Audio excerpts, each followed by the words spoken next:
No, we won't get older now.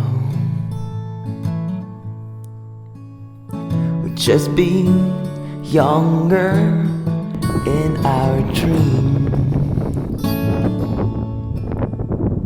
Your future's like everything you know.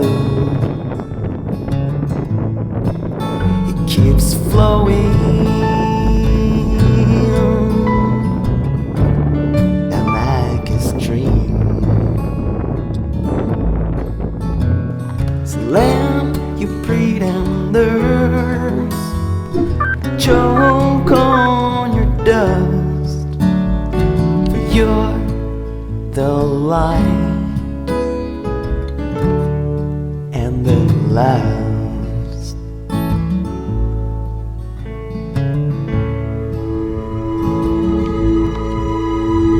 You painted my blank canvas, colors like when you ride. Et là derrière, mon petit campement, entre le break et l'aiguille, pour attaquer directement demain matin le couloir Gastaldi, léger, et faire une boucle pour revenir ici demain dans l'après-midi, j'espère, pas trop tard, le temps de pouvoir redescendre à Fouillouse pour basculer vers la Fonsante. Donc les aiguilles, là-bas, remontée du couloir Gastaldi, traversée par la brèche Nero, puis aiguille occidentale, aiguille orientale et traversée jusqu'à la pointe Chauvet.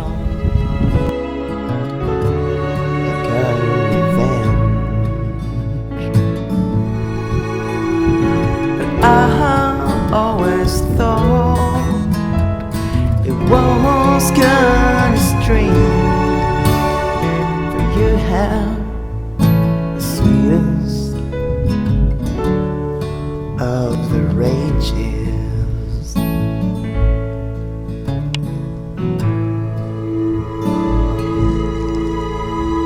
When you blew the flame in your eye.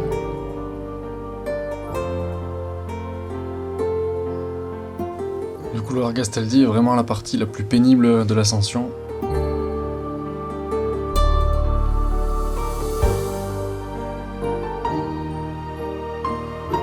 C'est un tas de cailloux qui vient de tous les endroits de l'aiguille,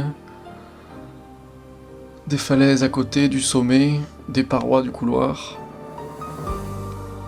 C'est vraiment la partie la plus réverbative de toute l'ascension.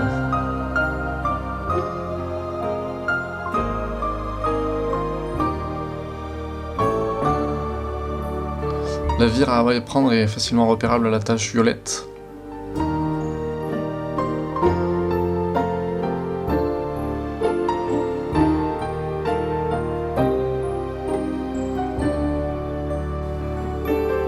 Il suffit de suivre la vire ensuite en s'aidant des rochers sur le côté. On est toujours obligé de mettre les mains néanmoins.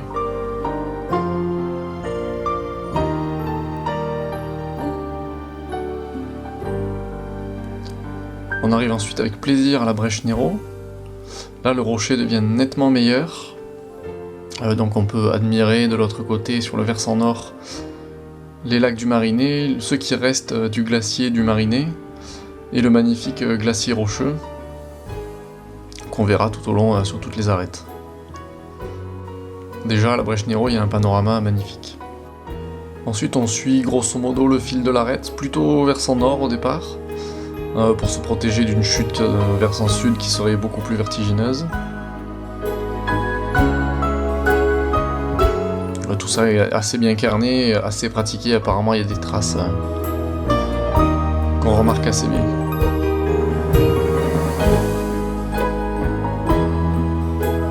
On s'élève ensuite donc vers l'aiguille et on attaque la fameuse dalle rose.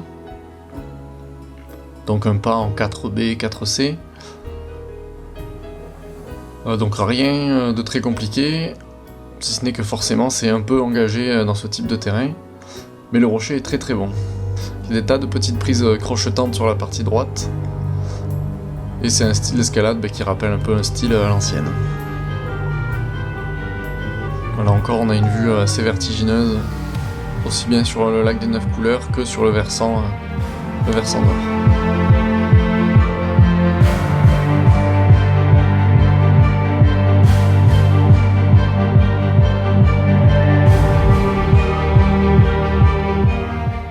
On arrive ensuite à une petite vire qu'on contourne par la gauche pour arriver sur encore un pas d'escalade en 4 grosso modo qui va nous amener juste sous le sommet.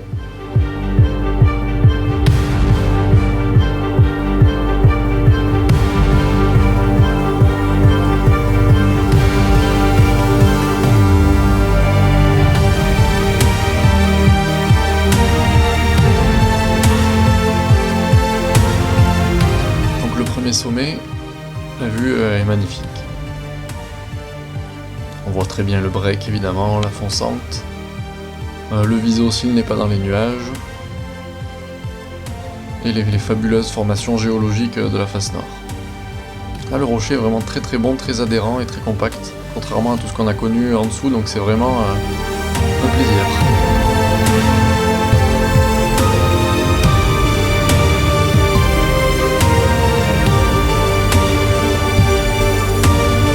On passe ensuite entre les deux sommets et on rejoint le véritable sommet à 3412 mètres où une croix a été installée récemment. Voilà, on a le droit de se reposer quelques minutes et d'admirer le paysage.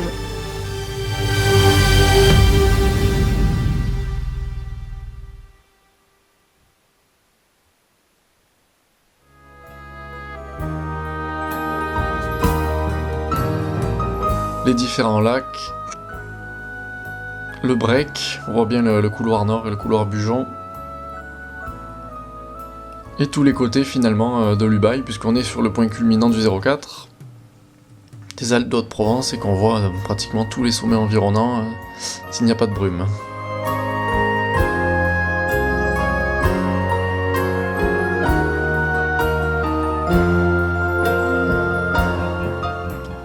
Donc j'ai renoncé à faire la traversée jusqu'à la tête Chauvet, la tête d'Aval et au pas de la Souvaja. Il fallait tirer quelques rappels. Et j'avais pas le matériel nécessaire, donc j'ai fait demi-tour et je suis passé par une vire sous les deux sommets. Où il faut pas s'engager trop vite, sinon on tombe sur un petit verrou qui bloque le couloir Gastaldi et qui se franchit uniquement avec un long rappel de 50 mètres. Donc le plus simple c'est de traverser jusqu'à la brèche Nero et de revenir par la vire d'allée.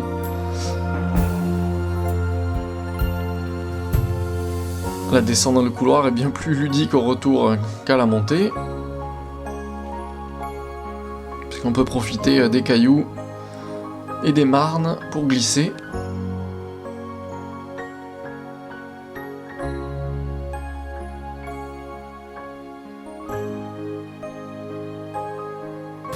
À la fin du couloir, c'est un véritable plaisir, on dévale peut-être 300 ou 400 mètres de dénivelé en quelques minutes.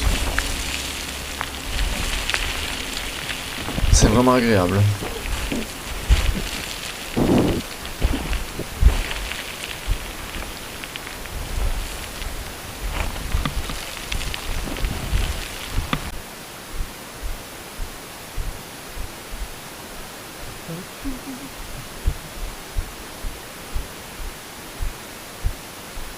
Une ascension réalisée assez rapidement puisque au moment où j'atteins ma tente, il n'était pas encore midi.